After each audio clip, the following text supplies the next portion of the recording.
আমি আজ থেকে মোটামুটি 2 বছর থেকে আখ চাষ করতেছি। হ্যাঁ, আমিও নতুন হিসেবে যথেষ্ট আমি আয় করতেছি। এবার সেক্ষেত্রে যদি আমি ধান খেতে চলে যাই, এবার বিঘা প্রতি ধান আসে 12 থেকে 15 মণ। সেখানে আমার এই পর্যাপ্ত পরিমাণে আয়টা আসে না। তখন কি করি, এই বুদ্ধি করে আমি আখ চাষ শুরু করি। হ্যাঁ, দেখি 2 বছর ধরে ভালোই আয় হচ্ছে। যে বিঘায় ধান খেতে আমার 15 থেকে 12 থেকে 15 মণ ধান আসে, সেই ধানটা আমার সারা বছর চলে যায় এবং বাকি যে জমিটা থাকে সেই জমিটার মধ্যে আমি আখ চাষ লাগাই। এবার দেখা যাচ্ছে যে আমার আখ চাষই সবথেকে ভালো, কারণ ধান যেটা আসে সেই ধানে আমি পর্যাপ্ত পরিমাণে পয়সাটা পাই না। দেখি আমার 12 থেকে 15 মণ ধান আসে, আর এখানে আমার বিঘা প্রতি 1,10,000 থেকে 15,000 টাকা আসে। তো অতএব আমার যতটুকু প্রয়োজন আমি ধানটা করে রেখে দেই খাওয়ার জন্য, আর বাকি জমিতে আমি আখ চাষ করে থাকি। আমার নাম রেজাউল হক, আমার বাড়ি হচ্ছে দিগলাটি, ময়নাগুড়ি, ডিস্ট্রিক্ট কুচবিহার, পশ্চিমবঙ্গ। চারাটা আমরা প্রথমে অন্য বাগান থেকে কিনে নিয়ে আসি। হ্যাঁ, আসার পরে সে মোটামুটি উপরে যে 3 ফুট এরিয়া, 3 ফুট জায়গাটা কেটে নেই। কেটে নেওয়ার পরে ওটা ভালো করে পরিষ্কার করে 2টা করে গিট রেখে দেই। এবার বেড বানাইতে হয়। বেড বানার পরে সেই বেডের মধ্যে বিছাই দিতে হয়, দিয়ে আলগা আলগা গুঁড়া মাটি, সেখানে সার মিশিয়ে বিছাই দিতে হয়। দেওয়ার পরে হালকা হালকা জল প্রতিদিনই দিতে হবে, তাহলে চারাটা আস্তে আস্তে বের হবে। সেই চারার শেকড়টাও বেশি হবে এবং সেই চারা শক্তিশালী, মানে আঁকড়া শক্তিশালীর থেকে, যেটাকে আমরা ভালো চারা বলে থাকি, সে চারাটা তেজ ভালো থাকে। আমন ধান কাটার পরে ট্র্যাক্টর দিয়ে ভালো করে চাষ করে নিই। হ্যাঁ, সেখানে একদম মিহি, মানে চাষ একদম সুন্দরভাবে চাষ করতে হবে, যেখানে গুড়িও যাতে না থাকে। তারপরে 4 ফুট গ্যাপ, মানে 4 ফুট পর একটা গ্যাপ করতে হবে, অর্থাৎ নালি করতে হবে। সেই নালির মধ্যে আখের যে 2টা করে গিট, যেখানে আগে আমরা যেখানে চারা করছি সেই চারাটাকে পরে উপযুক্ত চারাটাকে নিয়ে এসে সেই গর্তের মধ্যে লাগাতে হবে। এবং সে লাগানোর আগে সারটাকে প্রয়োগ করতে হয়, সেটা হচ্ছে রাসায়নিক সার দিতে হবে, ডিএপি দিতে হবে, সেখানে ইউরিয়া দিতে হবে, ফরডন দিতে হবে, ফসফেট দিতে হবে।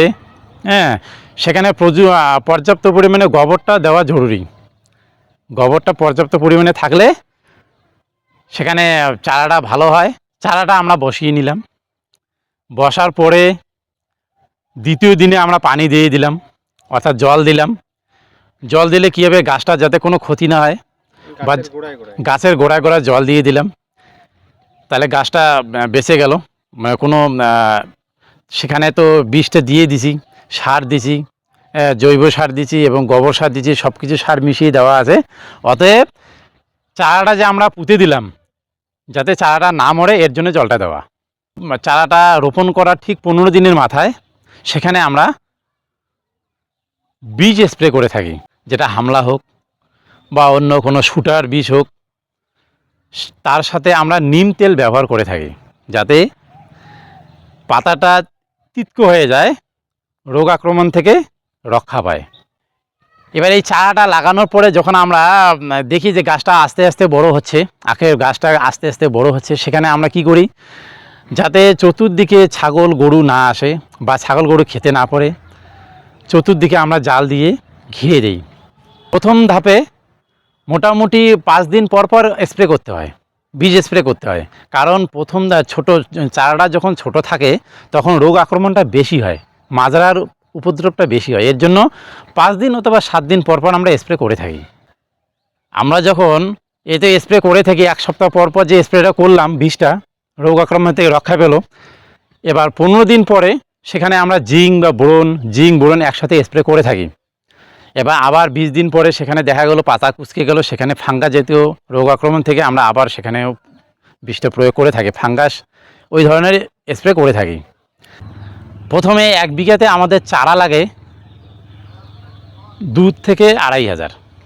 সেখানে এই 2 থেকে 4 চারা যখন আমরা 2 থেকে 2.5 হাজার চারা যখন লাগিয়ে ফেলার পরে বিভিন্ন ধরনের ট্রিটমেন্ট করলাম, হ্যাঁ, সেখানে জৈব সার দিলাম। আস্তে আস্তে গাছটাকে বৃদ্ধি হতে শুরু করলো এবং সার প্রয়োগ করলাম। 5 দিন 7 দিন পর পর স্প্রে করতে শুরু করলাম। দেখা গেলো আমাদের এই 2 থেকে 2.5 হাজার চারার থেকে বিঘা প্রতি আমাদের মিনিমাম 8 থেকে 8 হাজার থেকে 8.5 হাজার আগ উঠে আসে। মোটামুটি 1 মাস পর পর জল দিতে হয়। তাহলে কি হয়, জল দিয়ে আমরা যখন রাসায়নিক সারগুলো দেব, তখন যাতে রাসায়নিক সার দিলে গাছটা যাতে ভালো হয়, হ্যাঁ, সেক্ষেত্রে আমরা এই সেচের ব্যবহার করে থাকি।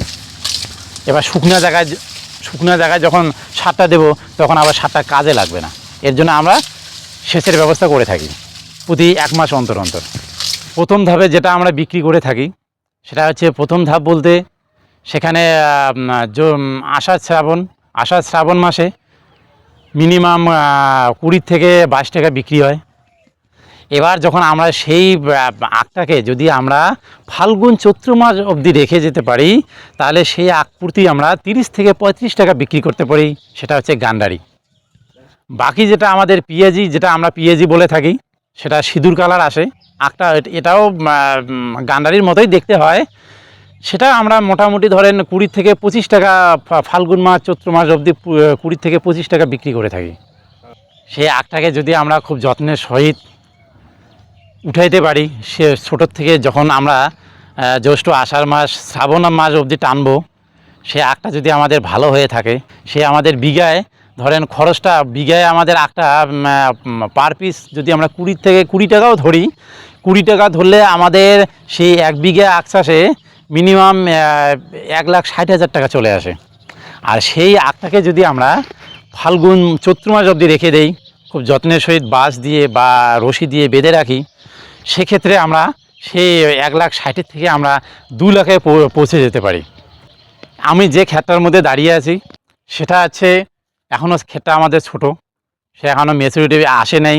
এটা মোটামুটি ধরেন ফাল্গুন চৈত্র মাসে অনেক হাইট হয়ে আসবে, 12 থেকে 14 ফুট হাইট হবে। এবার আমার অন্য পাশেও ক্ষেত আছে। দেখুন এই আখটা এখন যেটা মোটা দেখা যাচ্ছে, এর থেকে আরও বেশি মোটা হয়ে যাবে যখন আমরা ফাল্গুন চৈত্র মাস এই আখটাকে আমরা দেখতে পারবো। আমাদের মোটামুটি ধরেন 3 বিঘা আখ চাষ আছে। সেখানে 3 বিঘা এই আখ চাষের মধ্যে আমি কম করে হলেও মোটামুটি 4,70,000 থেকে 80,000 টাকা বিক্রি করব এই গান্ডারি।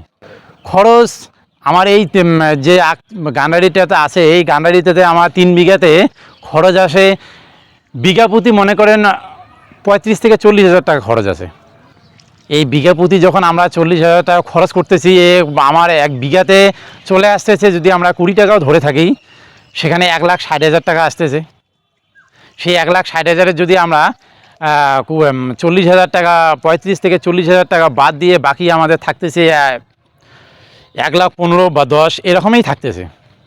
আমরা বিক্রির বিষয়ে এখন যদি আমরা বিক্রির বিষয়ে চলে আসি, কুচবিহারবাসী আখের রসকে আমরা বেশ পছন্দ করি। সেই আখের রসকে আমরা আমাদের অনেক বছর থেকে আমরা দেখে আসতেছি।